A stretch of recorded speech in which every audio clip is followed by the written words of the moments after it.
The older I become, the faster life seems to move. Even though I was really succeeding, I was staying constant because I wasn't being challenged. Being challenged makes you succeed, right? By hitting that barrier, you do succeed. Welcome to the Grateful Podcast with Jack Wagoner, where each and every week we explore what it takes to live a life full of purpose and gratitude. I'm your host, Jack Wagoner, and I am a deep believer in what I call the duality of gratitude and relentless action toward your goals. That's where we can feel grateful for what we have in this moment right now while pursuing something bigger and better in the future. And that's the way I like to live, and that is what we talk about here on the Grateful Podcast. The Grateful Podcast with Jack Wagoner presents. Subscribe. It's crazy to all of a sudden reach these milestones that felt like an eternity away. Last week I just finished up my first semester of my senior year of high school, and I clearly remember being a third grader learning that there were 12 grades I had to go through. It felt like it'd been so long since kindergarten, and now I'm here starting the last semester of my senior year. And it's just had me reflecting a lot on just progress in general, and just individual progress, and especially for myself, the lack of appreciation I end up feeling for myself around progress. I think that with this motivated archetype of a person often comes just this drive to continuously push forward without recognizing the successes along the way, the successes of that push. And I think that's a really unsustainable way of living. It's a way of living that encourages or creates a burnout. In my life, I've definitely felt like I can just go at such a crazy rate, a crazy pace for like 2 months at a time, and then I'll have a day where it's like, boom, all right, like life shows me that is an unsustainable rate of growth, an unsustainable pace. So I think that the ideal thing in life is to really appreciate your moments of accomplishment, your moments of, wow, I made it, and try not to instantly rush onto the next thing, because you will burn out, and you're going to be less consistent. I love to think of those graphs that I've seen all over social media, where it's like consistency is like the tortoise and the hare is like that. I mean, consistency will get you where you want to go. And so I think appreciating your progress is a real key to that, appreciating what you've done and recognizing your accomplishments. I don't think you should bathe in your accomplishments. I don't think you should be super self-centered and just like focus on them and hone in on them and make your daily life about them. But I do think that there's a balance there where you don't want to immediately go towards your next goal.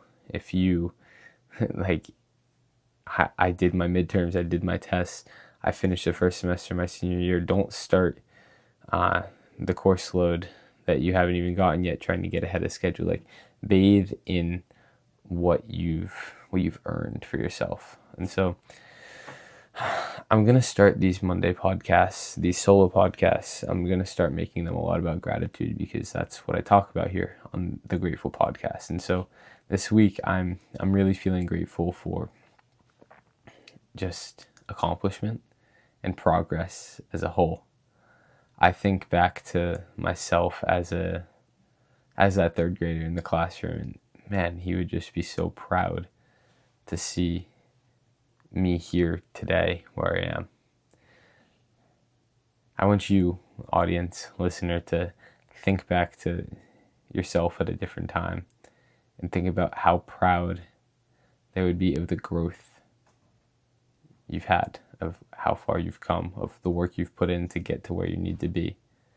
Maybe you haven't seen all the external results of the work you've put in, but you have put in that work over time. It will contribute, even if you haven't seeing growth outside of you. You've grown on the inside, which is ultimately your biggest tool and will propel you to things unimaginable in the future. I mean, the year that I really decided to grow as a person was my sophomore year. And looking at me on the outside, I don't know if you would have known that I really tried to improve myself, but on the inside, that growth, it just created a strong base to grow forward, and I'm so proud of it. And I think that my younger self would be so proud of it as well. And I'm just really grateful for how far I've come and the future that I have ahead of me. So that is what I'm feeling really grateful for personally this week. I do want to go back to that topic of just appreciating the progress you're making in your life, because that's a lesson I'm really grateful for having learned. I do say that, well, and while I understand it intellectually, I do think I still need to program it inside me, because life keeps trying to shove this lesson down my throat, and I just keep throwing it back up. Like, my biggest moment of burnout came in France when I'd been going, trying to study for this C1 French exam, which is a national certification in the language, and all of a sudden I just got so sick after it. My body was like, yeah, you are going to become sick. And I had to just chill. That was a reset. But I've had moments like that in the past as well, like since then, where after just going so hard, my body makes me like stop. I hit a brick wall.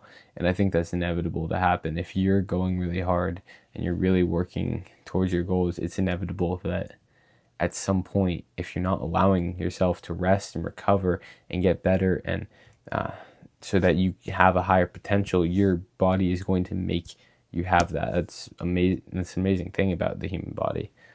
I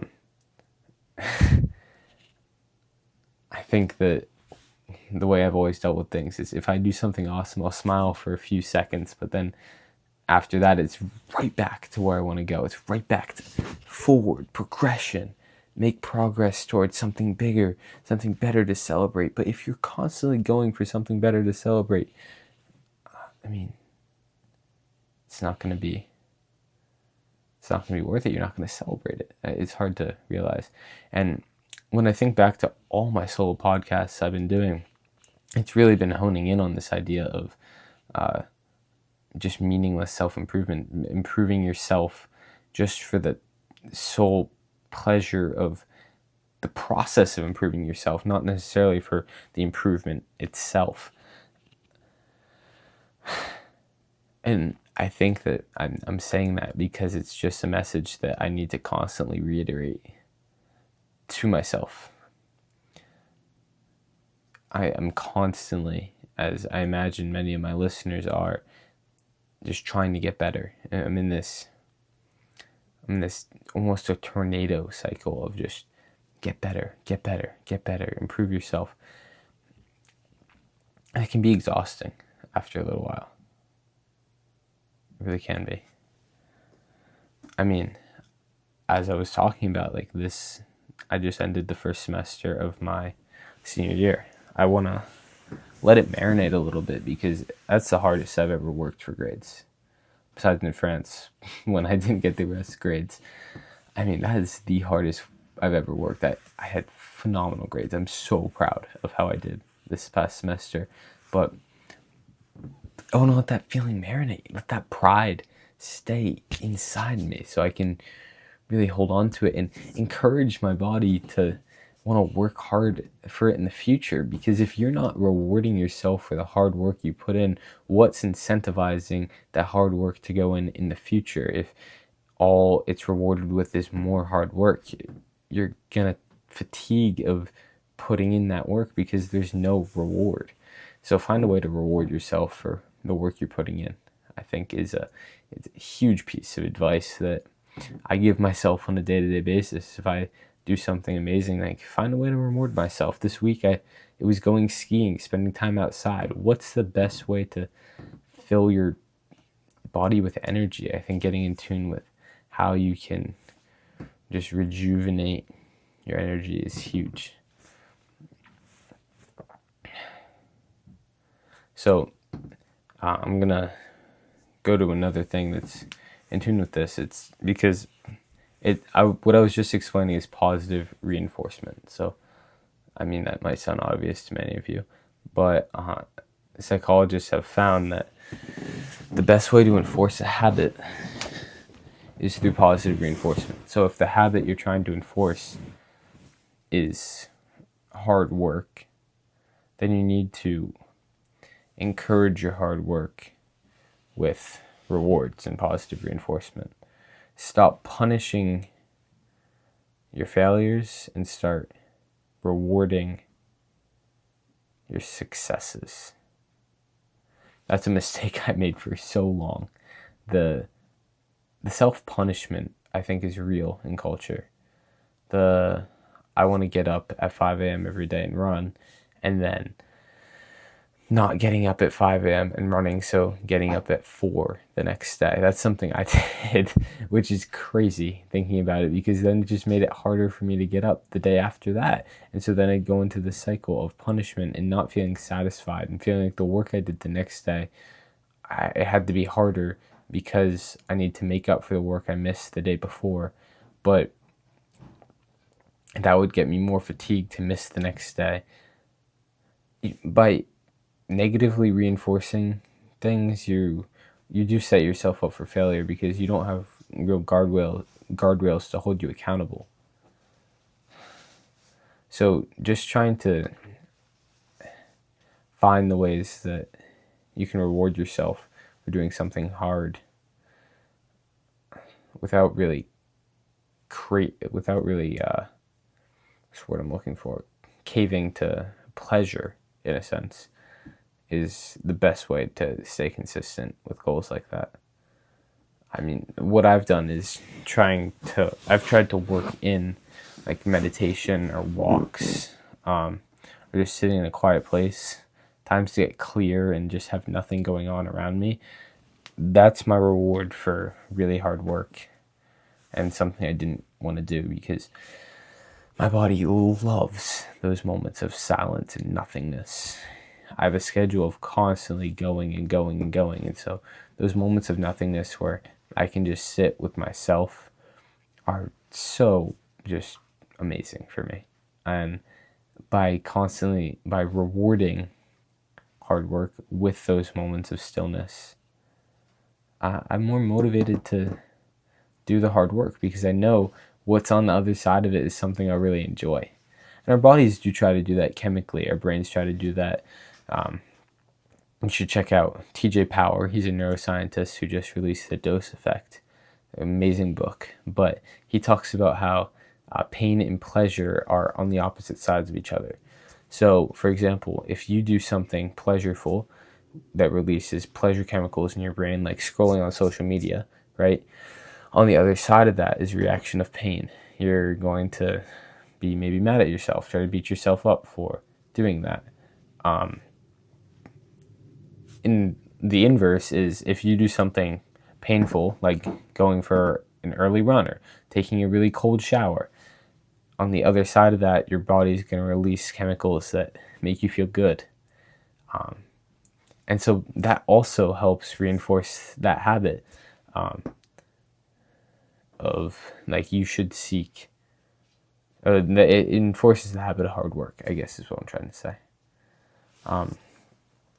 So I want to take just a break here and say, if you enjoy my podcast, I don't just do episodes like this. I also interview some pretty awesome guests. So I would love it if you could share this with someone that you think would enjoy it. That's the best way to grow my podcast. And I think that's just one way to spread joy in the world, just sharing things that you believe other people would find valuable. So I would really appreciate that, or a 5-star review would also be amazing. So thank you. The next thing I want to dive into is it's just how challenging yourself is so beneficial. I think we cap ourselves. I don't think we challenge ourselves enough in society. And just on an individual basis, I think we enjoy success so much that we try to avoid failure, which sucks because growing better at something is what's going to lead to more sustainable success. But instead of doing that, people like to just bring the bar of success down. So where I really ended up confronting this in my life was in the United States when I was in 9th grade and 10th grade. I was a fantastic student. And the bar for success felt really low for me. I felt like it was too easy to succeed. So instead of continuing to have that, I wasn't progressing at all, though, because even though I was really succeeding, I was staying constant because I wasn't being challenged. Being challenged makes you succeed, right? By hitting that barrier, you do succeed, or you do grow, and that growth leads to succeeding more in the future. But I wasn't getting that challenge, so I was just staying constant, if not dropping off, because I didn't have stimulation to help me grow. And so people do that so much. If you think you're good at something, you want confirmation bias, so you reject things that tell you that you're not good at that thing, and you confirm things, you enjoy things that confirm your idea that you are good at that thing. So if I'm really good at ping pong, let's say, or I think I'm really good at ping pong, and I play people that I beat all the time, I'm going to love that and be like, yeah, that confirms my idea that I'm great at ping pong. But if I lose to certain people, I'm going to be like, oh, I was having an off day or whatever. I'm going to reject the idea that I'm not good at ping pong. I'm going to reject the idea that goes against what I think in my head. And that whole idea of confirmation bias can explain so many things in society, but I'm not going to dive into that all today. What I wanted to dive into is how people will then reject the idea. The person that thinks they're good at ping pong won't play the people that beat them again. They'll keep playing the people that are making them feel good, even though if they played the person that beat them, they would improve and possibly be able to beat that person eventually. You know what I mean? So people want immediate success. The just compulsion for immediate gratification often overrides growth, because growth comes as a result of a challenge. But people are too sucked up in succeeding right now to take that challenge. I hope that makes sense. And the way I first unlocked this in my life was by going to France and studying there for my junior year and being completely lost, having no idea what was happening because it was so challenging for me. Everything was in another language. School was hard. But that challenge made me so much better. It made me grow. It made me a better person. It made me understand resilience and hard work, real hard work, something I'd never understood before. You don't understand hard work. That's something Alex Ramosi says all the time. You just have no idea what it means to actually work hard. You've never been pushed to that level. And so by throwing yourself in an environment that's completely foreign, literally, and challenging, you can understand how hard you have to work, and it will make you more efficient and better at the things you're already succeeding at. The real success is on the other side of failure. It's on the other side of a challenge. The success you want, the immediate success, yeah, maybe you can find that. But over time, it's gonna be fake, right? Another thing I've talked about, or just talked about a lot recently with my friends and family, is that I had a business going that I could generate pretty good income with, and I could have scaled it, and I quit it. I failed. The only way to fail is to quit. But the reason I did that is because it felt like the quick and easy option. It felt like the immediate gratification, even though it wasn't. It took months of hard work. Doing something that you love, genuinely love, and genuinely would enjoy to continue doing, that's the challenging thing. Because often it's not that easy. It's easy to do the thing because you can motivate yourself to do it, but it's not that easy to make it something sustainable. And so by actually diving in and challenging yourself to do that, you're going to become better. You're going to become better at whatever you love. And it'll make you a better person in general. All right, I'm going to wrap it up for this episode. I hope you enjoyed this episode of the Grateful Podcast. I'm your host, Jack Wagoner, and I really enjoyed talking to you. I know that these can be more like a ramble sometimes, so I'm hoping that they don't detract from my audience. That's the last thing I want to do. I do these more as a way to get to establish a relationship with my current audience, not necessarily find new audience members. But again, I would really appreciate if you could share this with someone you think would enjoy it. Give me a review down below. And check out my newsletter. It's linked in the description. I write about this. Normally, the Monday podcast and Monday newsletter are pretty linked, intertwined idea-wise. So if you want a more articulate and concise version of what I just said right now, go check that out. Thanks for listening. Have a great week. I'll see you Wednesday for a very exciting episode.